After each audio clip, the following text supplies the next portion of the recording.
Ayan mga katim, masayang hapon sa lahat yan, no? Mayroon tayong inanda dito na mga plastic bottle o galon mga gawiks, no? Yan ay ating pupunlaan ngayon ng ating tanim na sili na green. Ito ay self-watering, no? Ayan mga gawiks. So lagyan natin ng tubig yan. Tapos lagyan natin ng lupa. May inanda tayo dito mga gawiks. At yan ay dagdagan pa natin dahil kulang, no? So yan, lagyan muna natin ng tubig itong mga gawiks. At ito yung ating itra-transplant na ating tanim na sili. So dito mga gawiks, ito yan. So medyo may kaidaran na to mga gawiks. Ito ay kasamahan pa sa ating na ipunla doon sa likod ng building, no. So yan. Yan mga gawiks. At mayroon na nga bulaklak, no. So kailangan na natin talaga itong i-transplant mga gawiks doon sa self-watering, no. Yan. So mayroon din tayong itinanim doon sa balde. So yan ay ating tanim na ngayon, i-transplant natin. Maglagay muna tayo ng tubig doon sa mga galon mga gawiks, yung plastic galon natin.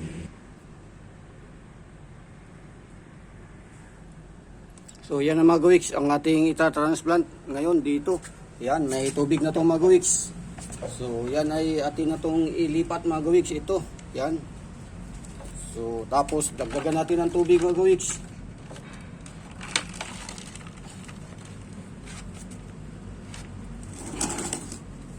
So may lupa tayong ilalagay, no. Yan. So lagyan lang natin ito ng lupa mga gawiks.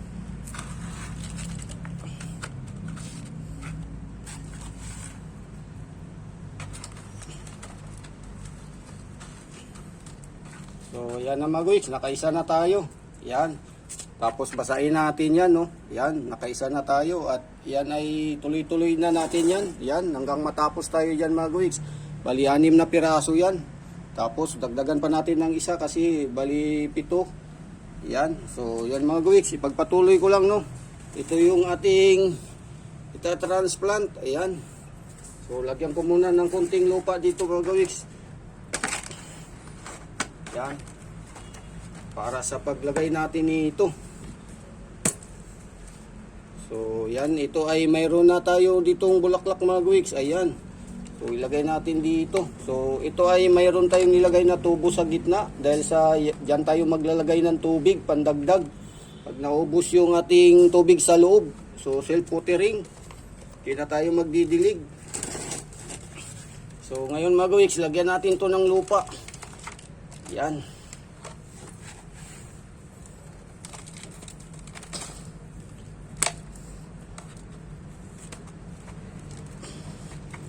So tapusin ko lang to lahat mga gawiks hanggang sa tayo ay matapos at ma-update natin kung mayroon na tayong ma-harvest na bunga, no. So tapusin ko lang to lahat.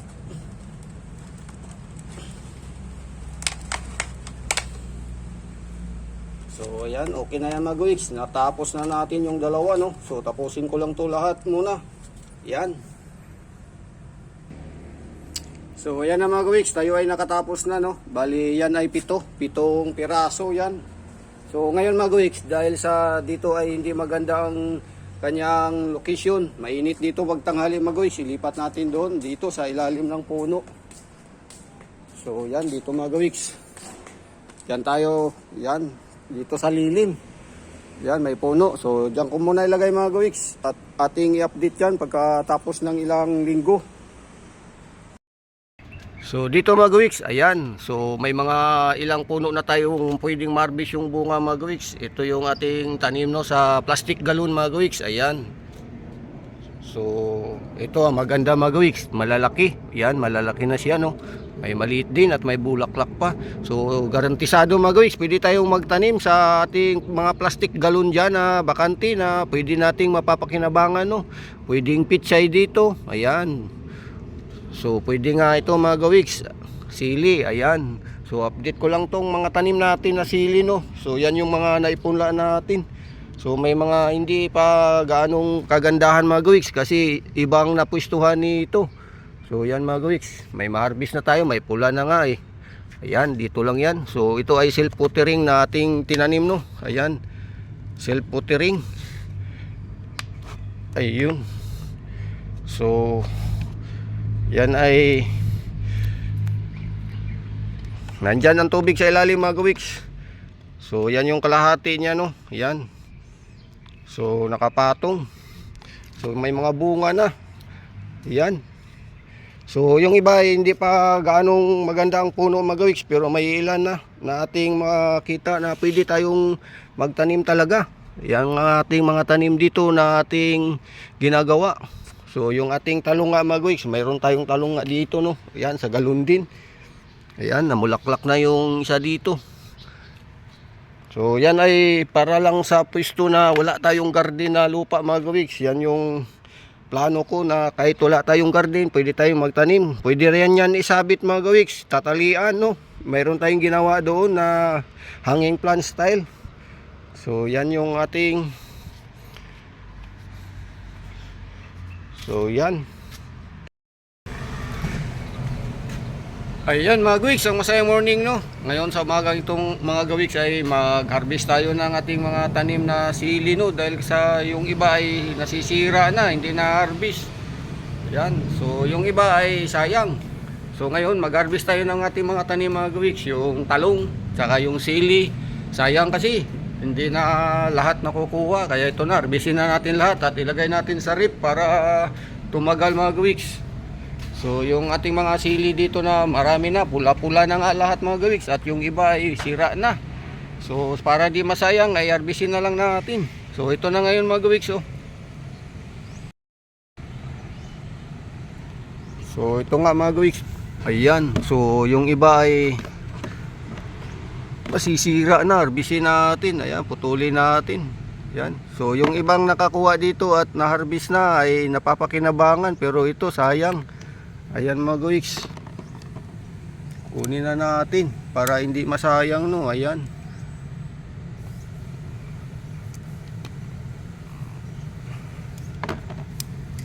So tapos doon sa likod mga gawiks, yung mga talong natin doon. Ayan, no. So sayang kasi ito mga gawiks na hindi natin magamit. So yung iba ay sa mga nangailangan magbigay tayo. Yung iba naman dito ay namimitas na rin. Yan. So masisira lang to sa ilang araw lilipas mga gawiks, kaya harvestin na lang natin. So yan. So mayroon tayong iba-ibang klase na pagtanim, yung direct sa lupa at ito self-watering. So yan, ito mga gawiks, ito yan self-watering to mga gawiks. Ayan, ayan yung tubig dyan, ayan. Ayan yung tubig sa ilalim mga gawiks. Ayan. So self-watering, pero siyempre dinidiligan din natin yung lupa kasi mainit. Tumitigas yung lupa sa ibabaw mga gawiks. Ayan. Kaya dinidiligan din natin yan kahit may tubig sa ilalim, no. So ito ay nakapag-harvest na tayo ng mga hinog. Doon sa likod mga gawiks, puntahan din natin yung hanging style. So ayan mga gawiks, nandito tayo sa likod, no, at yung ating mga talong nga na harvestin. Ayan, yung mga bunga na to mga gawiks, harvestin natin to. Ayan, so mga 5 o 7 piraso dito, pero sili muna unahin natin mga gawiks. Dito may sili tayo dito mga gawiks, yung hanging style. So ayan, ilagay natin dyan sa baba para pagputol ay yan. So ito mga gawiks, nainog na to. Yung mga nakaraang upload natin ay kulay green pa to mga gawiks. Yan ay kulay pula na, at hindi na nga natin ito nagagamit lahat. Kaya harvestin na natin at ilagay sa rip para tumagal at mapakinabangan. So ayan. So yung iba ay napitas na dito mga gawiks. Napitas na yung iba. So sayang kasi pag matagal nang hindi nakukuha, nasisira na sa tagal. At siyempre yan,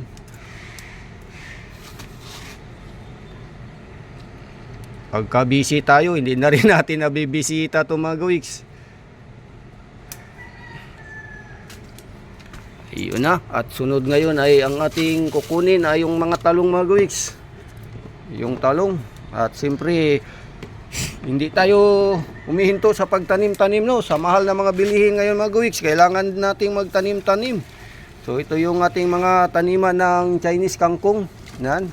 So magtanim tayo nito ulit, Chinese kangkong mga kawiks. Tinabi lang natin yung ating taniman para pag kailangan natin magtanim ulit ay nandyan lang sila, no. So yan ay ating taniman ulit ng Chinese kangkong pagka makabili tayo ng puwang punla. So yung ating patula dito ay ito, mag-uumpisa naman tayo ulit. So ayan, may bulaklak na tayo nakita dito mga kawiks. Ayan, so malapit na lang magbunga. Ayan, bago nating tanim yan. So dito lang yan sa ating, ayan. Kahit simintado, pwede tayo magtanim-tanim, no. Ayan. So sa talong tayo mga kawiks, dahil ang talong na to ay malaki ang pakinabang, matagal ang buhay, ilang taong nang nakalipas to. So lumipas na nga yung ano nito mga kawiks. Yan, halos 3 taon na to. Ayan, so maraming pakinabang, maganda magtanim ng talong mga kawiks, matagal ang buhay, basta alagaan lang ng maigi. So yun na nga. Ayan. So magagamit natin mga kawiks yung ating mga tanim dito. Hindi mo naman kailangan paguri ng sarili mo. Pag nagtanim ka na, tapos na, dilig-dilig ka na lang. Ayan. So ayan yung mga alugbati dyan mga kawiks. Yan, kusa lang nabubuhay yan dyan mga kawiks.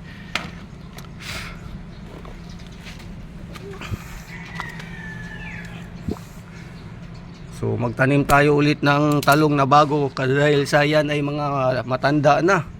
Matanda na yan dahil sa mga bagong sanga yan na pinutol natin yung puno. So ayan. So yun mga kawiks, yung ating na-harvest no, na talong. Mayroon pang isa doon pero yan, patandain natin yan mga kawiks, yung isang malaki na yan no. Yan. Dahil sa medyo madilaw-dilaw na, matanda na. So yan yung gawin nating pang punla. Gawin nating pang seedlings. So ito, maliit pa. Ayan, yaan natin yan mga kawiks.